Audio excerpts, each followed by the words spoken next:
اس کے بنا پر فرشتوں اور جنوں کو سجدہ کرنے کا حکم دیا اور آدم علیہ السلام کی نسلوں کو اشرف المخلوق کا درجہ دیا۔ اسی علم کی قوت کی بنا پر آدم علیہ السلام کی پیدل چلنے والی نسل نہ صرف آسمان میں اڑنے والی بلکہ چاند اور دوسرے پلینٹس پہ اپنے قدموں کے نشان چھوڑنے والی تھی، اور اسی علم کے غرور میں اللہ کے وجود کو چیلنج کرنے والا بننے والی تھی۔ اور علم کی اسی غرور کی وجہ سے فرشتوں نے اللہ سے فرمایا اس کی نسلیں زمین میں فساد مچائیں گی، لیکن اللہ نے پھر بھی آدم علیہ السلام کی نسلوں کو پیدا کیا، ان کے لیے اپنے پیغمبر بھیجے، دینی علم کی کتابیں اتاری تاکہ یہ آدم کی نسل دنیاوی علم کے غرور میں وہ نہ کر بیٹھے جس کا شک فرشتوں کو اس وقت ہوا تھا جب اللہ نے آدم علیہ السلام کو بنایا تھا۔ اس لیے انسان کی زندگی میں دینی اور دنیاوی علم کا ایکول امپورٹنس ہے۔ 624 عیسوی میں جب جنگ بدر ہوئی، مکے کے تقریباً 70 لوگوں کو جنگ میں قید کر لیا گیا۔ مدینہ منورے کے مسجد نبوی میں یہ طے ہوا کہ قیدیوں کو معاوضہ لے کر انہیں رہا کر دیا جائے۔ ان میں سے کچھ قیدی ایسے بھی تھے جن کے پاس معاوضے کی رقم دینے کے لیے کچھ بھی نہیں تھا، مگر وہ قیدی پڑھنا اور لکھنا جانتے تھے۔ اللہ کے نبی نے ان قیدیوں سے مدینے کے ان پڑھ لوگوں کو معاوضے کے بدلے پڑھنا اور لکھنا سکھوایا۔ نہ تو اللہ کے نبی نے اور نہ ہی مدینے کے مسلمانوں نے کہا کہ ہمارے لیے صرف قرآن اور حدیث ہی کافی ہیں، بلکہ ترقی کے لیے دنیاوی علم کو اپنے دشمن سے بھی حاصل کیا۔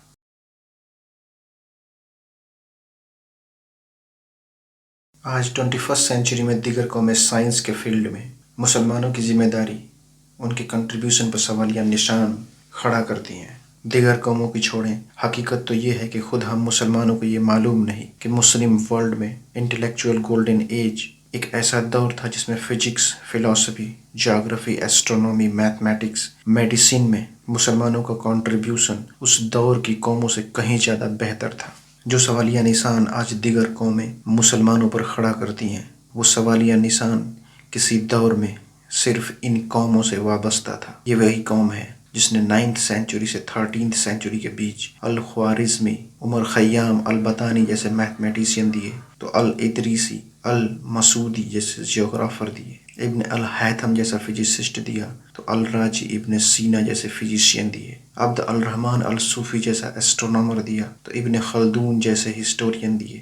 اس معاشرے میں دینی اور دنیاوی تعلیم کو برابر ترجیح دی جاتی تھی۔ ایک طرف جہاں دنیاوی تعلیم کے ایسے بہترین اسکالر مسلم معاشرے میں موجود تھے، تو وہیں دوسری طرف اسی دور میں محمد البخاری، مسلم ابن الحجاج، ابو داؤد السجستانی، الترمذی، النسائی، ابن ماجہ جیسے ریلیجیس اسکالر پیدا ہوئے، جنہوں نے اسلامک حدیثوں کا بہترین اور آتھینٹک کلیکشن کا صحیح بخاری، صحیح مسلم، ابو داؤد، جامع الترمذی، النسائی، ابن ماجہ جیسی کتابیں لکھی۔ مسلم عورتوں کے تعلیم میں بے شک ہمارا معاشرہ آج پچھڑوں میں شمار ہوتا ہے، مگر کیا آپ کو معلوم ہے دنیا کی سب سے پرانی یونیورسٹی فاطمہ الفہری نام کی مسلم خواتین نے 859 عیسوی میں مرکو میں بنوایا تھا، جسے یونیورسٹی آف القراوین کے نام سے دنیا جانتی ہے۔ ایجپٹ کے کائرو شہر کو بسانے کے بعد فاطمی کیلیفت کے دور میں 970 عیسوی میں الازہر یونیورسٹی تعمیر کی گئی۔ یہ الگ بات ہے کہ ویسٹرن ورلڈ دنیا کی سب سے پرانی یونیورسٹی آف بولونیا کو مانتے ہیں، جس کی تعمیر اٹلی میں 1088 عیسوی میں کی گئی۔ تقریباً یونیورسٹی آف القراوین کے تعمیر کے 229 اور الازہر یونیورسٹی کے تعمیر کے 118 سال بعد ہندوستان کی تکششیلا اور نالندہ یونیورسٹیز دنیا کی اینسینٹ یونیورسٹی مانی جاتی ہے۔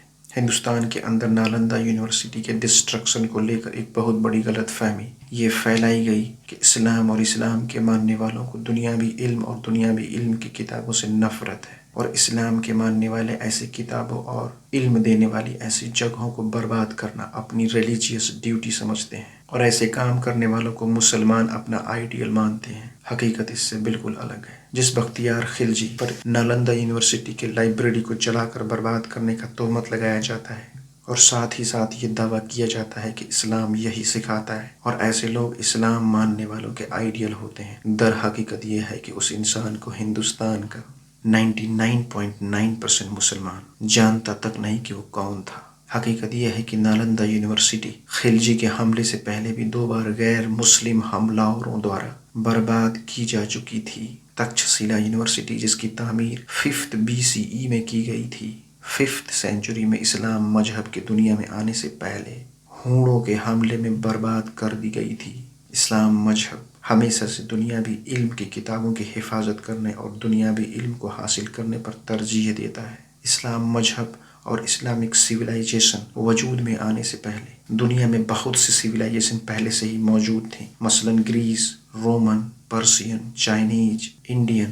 ہر سویلائزیشن میں دنیاوی علم کے اسکالرز اور ان کے فلسفے موجود تھے۔ مسلمانوں نے نہ صرف ان فلسفوں کو اپنایا بلکہ الگ زبان میں موجود ان فلسفوں کی کتابوں کو اپنی زبان میں ترجمہ کروایا، ان کا کریٹیکل انالیسس کر ان میں پائی جانے والی کمیوں پر کام کیا اور ان دنیاوی علموں کو ایک نئے مقام پر پہنچایا۔ مسلم ورلڈ جب یوروپ میں اسپین تک، افریقہ میں موروکو تک اور ہندوستان میں انڈس ریور تک پھیلا ہوا تھا۔ اسپین کا شہر قرطبہ، مصر کا شہر کائرو اور عراق کا شہر بغداد دنیا بھر کے بہترین اسکالرز کا سینٹر تھا۔ 832 عیسوی تک شہر بغداد کا بیت الحکمہ، ہاؤس آف وزڈم، دنیا کے ہر فلسفوں کی کتابوں کا مرکز اور ان فلسفوں کے کریٹیکل انالیسس کا سینٹر بن چکا تھا۔ مسلم ورلڈ نے دیگر فلسفوں کو اپنا کر کس طرح سے دنیاوی تعلیم کو اور بہتر بنایا، اس کا ایک مثال یہ ہے کہ یوروپ اس دور میں اپنے میتھمیٹیکل کیلکولیشن میں رومن نیومیرل سسٹم کا استعمال کرتا تھا۔ آپ کی جانکاری کے لیے بتاتا چلوں، آج بھی رومن نیومیرل سسٹم میں بڑی کیلکولیشن کرنا مشکل ترین اور امپاسبل کام ہے۔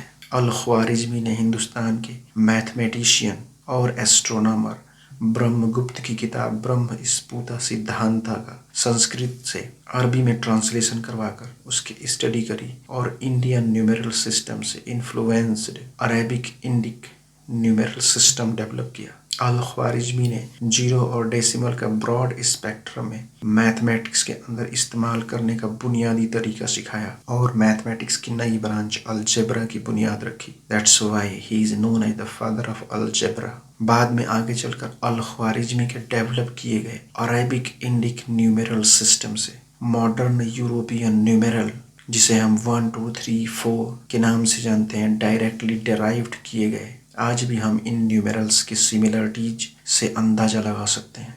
7ویں سینچری کے ڈچ مائکروبایولوجسٹ لیومین ہوک کے مائکروسکوپ سے لے کر 20ویں سینچری کے آخری میں یونیورس کی براڈ اسپیکٹرم اسٹڈی کے لیے ناسا دوارا ارتھ کی لوور آربٹ میں لانچڈ کیے گئے ہائی ریزولوشن والے ہبل ٹیلیسکوپ کی بات کریں یا 21 سینچری کی شروعات میں لانچڈ کیے گئے next generation James web space telescope کی بات کریں، مائکروسکوپ اور ٹیلیسکوپ فزکس کی جس برانچ سے تعلق رکھتے ہیں، فزکس کے جن نیموں پر کام کرتے ہیں، اسے ہم موجودہ وقت میں آپٹیکل فزکس کہتے ہیں۔ 11ویں سینچری میں عراق کے شہر بصرہ میں پیدا ہوئے مسلم میتھمیٹیشین، ایسٹرونامر، فزسسٹ حسن ابن ہیثم کی آپٹکس کی بنیادی معلومات پر تقریباً 7 والیوم میں لکھی کتاب المناظیر بک آف آپٹکس کی وجہ سے دنیا انہیں فادر آف آپٹکس کا درجہ دیتی ہے۔ ہماری ارتھ یونیورس کے جس گیلیکسی میں موجود ہے اس گیلیکسی کو ملکی وے کہتے ہیں۔ اس ملکی وے میں ملینز آف اسٹارز موجود ہیں۔ ان ملینز آف اسٹارز میں سے ایک اسٹار ہمارا سورج ہے، جس کے ارد گرد ہماری ارتھ چکر لگاتی ہے۔ ہمارے اس گیلیکسی کے سب سے نزدیک جو دوسری گیلیکسی ہے اسے ایسٹرونامرز نے ایڈرومیڈا گیلیکسی کا نام دیا ہے۔ 20ویں سینچری میں ناسا کے ایسٹرونامر ایڈوین ہبل نے ہائی ریزولوشن ٹیلیسکوپ سے ایڈرومیڈا گیلیکسی اور یونیورس کی اسٹڈی کے بعد ایڈرومیڈا گیلیکسی کے بارے میں کچھ فیکٹس دنیا کو بتائے۔ وہ یہ تھے کہ ایڈرومیڈا گیلیکسی، جو کہ ہماری ملکی وے گیلیکسی سے تقریباً 2 گنا بڑی ہے، وہ دھیرے دھیرے ہمارے ملکی وے گیلیکسی کی طرف بڑھ رہی ہے۔ اندازاً 2.4 سے 4 بلینز ایئرز کے بعد یہ ہماری ملکی وے گیلیکسی سے ٹکرا سکتی ہے اور پھر ایک بہت بڑی تباہی کے ساتھ یہ دونوں گیلیکسی ایک ہو جائیں گی۔ شاید سورج اس تباہی میں بچ جائے، مگر سورج کے ارد گرد گھومنے والے plants including our earth will be destroyed completely. یہ سچ بھی ہو سکتا ہے، غلط بھی ہو سکتا ہے، اللہ بہتر جانتے ہیں۔ لیکن ایک بات جو جاننے والی ہے وہ یہ ہے کہ گولڈن اسلامک ایج کے مسلم ایسٹرونامرز نے نہ صرف قرآن کی ایسٹرونومی پر بیسڈ آیتوں کو پڑھا بلکہ ان کی حقیقت کو جاننے کے لیے یونیورس کے بارے میں زیادہ سے زیادہ جانکاری جٹانے کی کوشش کری۔ انہی میں سے ایک نام پرسیا کے اصفہان شہر میں 10th سینچری میں پیدا ہوئے عبد الرحمن الصوفی کا ہے۔ تقریباً 1000 سال پہلے اس مسلم ایسٹرونومر نے 10th سینچری میں اپنی کتاب الکواکب بکس آف فکس اسٹارز میں ہماری گیلیکسی کے پاس موجود دوسری گیلیکسی کا ذکر کیا جسے آج ہم ایڈرومیڈا گیلیکسی کے نام سے جانتے ہیں۔ And this is the earliest recorded observation of the Andromeda galaxy in 1964. This is the real legacy of Islam. اقرأ بسم ربک الذی خلق، پڑھو اس اللہ کے نام سے جس نے تمہیں پیدا کیا کا حق ایسے ادا کیا ہے گزرے دور کے مسلمانوں نے، اس لیے وہ معزز تھے زمانے میں مسلمان ہو کر اور ہم خوار ہوئے تاریخ قرآن ہو کر۔